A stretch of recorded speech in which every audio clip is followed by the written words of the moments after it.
Fala galera, tudo bem? Meu nome é Daniel, sou um dos integrantes do grupo composto pelo João, pelo Miguel, pelo Pedro e pela Samara.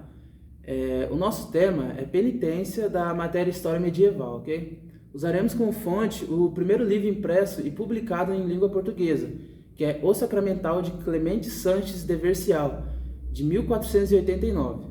Vou falar um pouco agora do contexto em que a penitência foi introduzida na sociedade.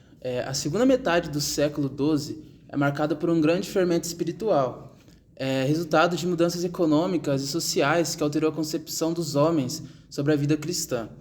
Essa nova concepção gerou uma insatisfação quanto ao modelo de vida que levava à cristandade ocidental.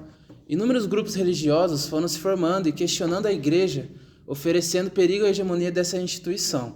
Nesse âmbito, o Quarto Concílio de Latrão, celebrado em 1215, foi um importante instrumento para a manutenção da unidade da Igreja Católica diante dessa crise espiritual. Mas o que foi o Concílio de Latrão? Ele foi realizado em 1215 e instituiu um modelo de confissão auricular anual e obrigatória. Para que isso ocorresse, contudo, seria necessário que o indivíduo obtivesse o perdão dos pecados, e o que somente seria possível com a sua revelação ao padre no confessionário. Os manuais de confessores escritos aos padres com o intuito de orientar a prática da confissão e aplicação das penitências passam então a mediar a revelação e a penitência do pecado. Nenhum outro concílio medieval oferece em suas constituições um corpo legal de disciplina de tão longo alcance. A dimensão pastoral do concílio visava uma maior inserção da Igreja na sociedade, como forma de contornar a crise da cristandade medieval.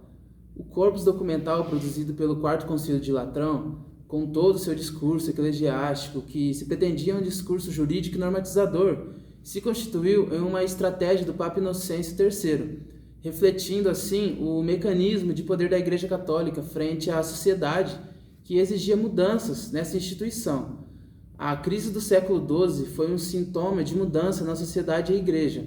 Fazendo parte dessa mesma sociedade, buscou a melhor forma de contornar essa crise, preservando seu bem maior, que é a unidade da cristandade. Esse sacramental, por sua vez, vem como manual para os fiéis diante dessa nova norma de confissão não obrigatória, que visa guiar ao fiel quanto aos procedimentos a serem tomados após o pecado cometido.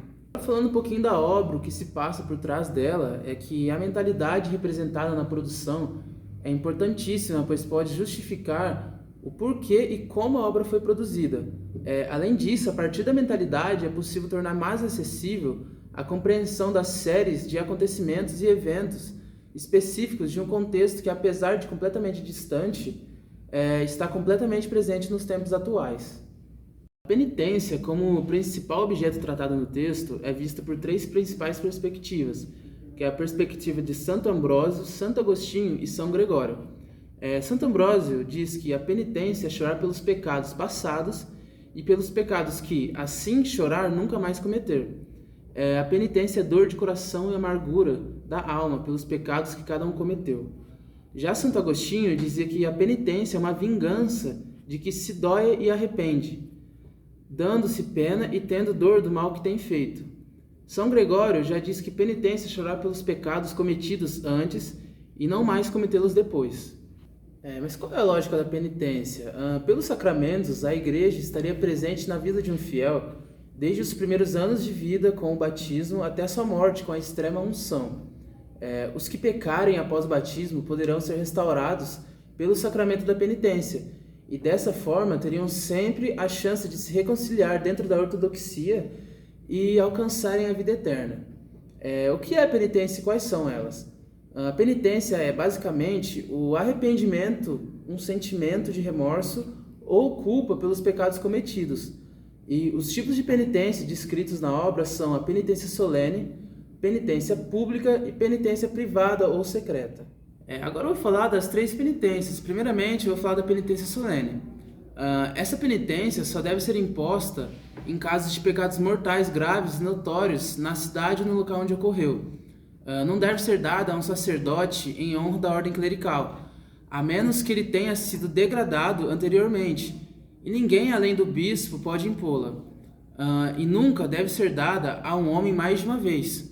Ou aquele que fizer essa penitência não pode aspirar a nenhuma honra clerical, nem vestir roupas coloridas, nem se casar. Porém, se casar, o matrimônio será validado. Agora eu vou falar um pouco da penitência pública. Essa penitência pode ser imposta por qualquer sacerdote que tenha responsabilidade pelas almas dos seus paroquianos. Essa penitência deve ser aplicada ao sacerdote que, após confessar o pecado, o revela. Geralmente é o Papa que costuma impor essas penitências e alguns que confessam pecados graves e enormes. Essa penitência pública deve ser dada por 4 razões. Primeiro, porque o pecado público requer uma penitência pública. Segundo, aquele que peca gravemente deve sofrer grande confusão e vergonha. Terceiro, serve como exemplo e castigo para aqueles que testemunham.